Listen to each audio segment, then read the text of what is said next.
အားလုံးပဲမင်္ဂလာပါပဲမျိုးစုံအတွက်အသီးပွင့်အားကောင်းပြီးတော့အစိအစံအရှိတွေးပြေဝစေတဲ့ပလဲနဲ့လက်ချအသုံးပြုနည်းလေးကိုမျှဝေပေးသွားမှာဖြစ်ပါတယ်။ပဲမျိုးစုံအတွက်အရေးကြီးသောအနေလိုအားရတဲ့တစ်မျိုးမှာဘိုးရုံခေါ်လက်ချတက်ပဲဖြစ်ပါတယ်။ဘိုးရုံတက်ဒီမြေစီလွာအတွင်းမှာမူလကလေးကပါဝင်မှုနည်းတက်ပြီးတော့အများဆုံးနေရင်မြေကြီး1ကီလိုမှာဘိုးရုံ9မီလီဂရမ်ခန့်လာပါဝင်တတ်ပါတယ်။မြေချင်းကန်တဲ့ pH နေသောမြေများတွင်ရေစီးနှင့်အတူအလွယ်တကူပါဝင်ဆုံးရှုံးတတ်ပြီးတော့မြေချင်းကန်တဲ့မြစ်မှာကမြေတွင်တွေ့ကပ်နေပြီးအပင်မဆုပ်ယူ၍မစားသုံးနိုင်တော့ပါဘူး။ထို့ကြောင့်ပဲဆိုင်မြေအများစုတွင်ဘိုရွန်တက်ယွန်နဲ့လာခြင်းများဖြစ်ပေါ်လာပြီးဘိုရွန်တက်ချို့တဲ့နေပါကအပင်ရဲ့ထိပ်ပိုင်း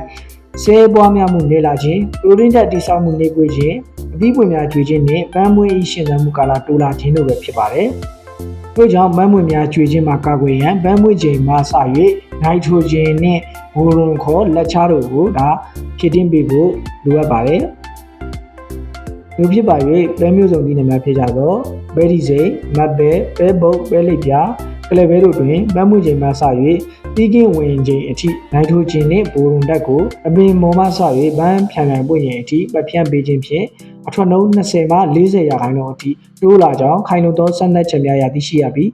ထိုစမ်းသပ်ချက်များကြောင့်ပဲဆိုင်တောင်များနေဖြင့်မိမိရဲ့လက်ရန်တွင်မှရှိသောပစ္စည်းများကိုအသုံးပြုပြီးမိမိကိုယ်တိုင်ဖော်ဆက်အသုံးပြုဖို့အကြံပြုတိုက်တွန်းခြင်းပါတယ်။ကောင်းဝင်ပစ္စည်းတွေကတော့ယူရီးယားခေါ်ပလဲဘိုရွန်ခေါ်လက်ချတို့ပဲဖြစ်ပါတယ်။လက်ချကိုပရာစီးဆိုင်များမှာအလွယ်တကူဝယ်ရရှိနိုင်ပါတယ်။ရေလေးကလန်ဆန်တဲ့စီဖြတ်မှုတစ်ပုံးဆိုရင်ဟင်းသားစွန်16စွန်နဲ့လက်ချ2စွန်တို့ကိုပြောင်းဖြုတ်ပြီးတော့နက်နက်စောစောနဲ့ညနေနေအေးအချိန်တို့တွင်ပဖြန့်ပေးနိုင်ပါတယ်။ပန်းမြန်ပွင့်ချိန်မှာစ၍ပြီးကင်းဝင်ချိန်အထိပဖြန့်ပေးလို့ရပါတယ်။အကျိုးကျေးဇူးတွေကတော့ပဲမျိုးစုံမှာ20ရာခိုင်နှုန်းကနေ30ရာခိုင်နှုန်းအထိထွန်းလို့တိုးလာစေပါတယ်။ပဲမျိုးစုံသီးနှံအတွက်အစိအစံကိုလည်းပြေဝလာစေပါတယ်။ကုန်ကြစည်လိုအားကတက်လာခြင်းအစာအာဟာရတဲ့ပါဝင်မှုတည်ကြခြင်းပန်းမွင့်များ၍ပန်းမွင့်ကာလရှိခြင်းပြီးတောင်များ၍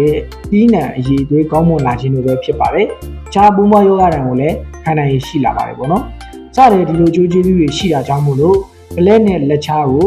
တောင်လူဦးကြီးတွေရဲ့ဆက်ခင်းတွေမှာအသုံးပြုဖို့ကုန်ကြစိတ်တက်တာနဲ့မီလန်လေးကိုမျှဝေပေးလိုက်ပါတယ်။ဟုတ်ကဲ့ပါယခုလိုသွင်းအားစုတွေမြင့်တက်နေတဲ့အချိန်မှာအကျိုးတစ်စုံတစ်ရာပြုလိုက်မယ်လို့ပြောလင်းပါတယ်။အကျိုးကျေးဇူးလေးများကိုတခြားတောင်များပြအောင် like and share လေးနဲ့ subscribe လေးနှိပ်ပြီးတော့မျှဝေပေးခဲ့ကြပါအောင်။အားလုံးကိုကျေးဇူးအများကြီးတင်ပါတယ်။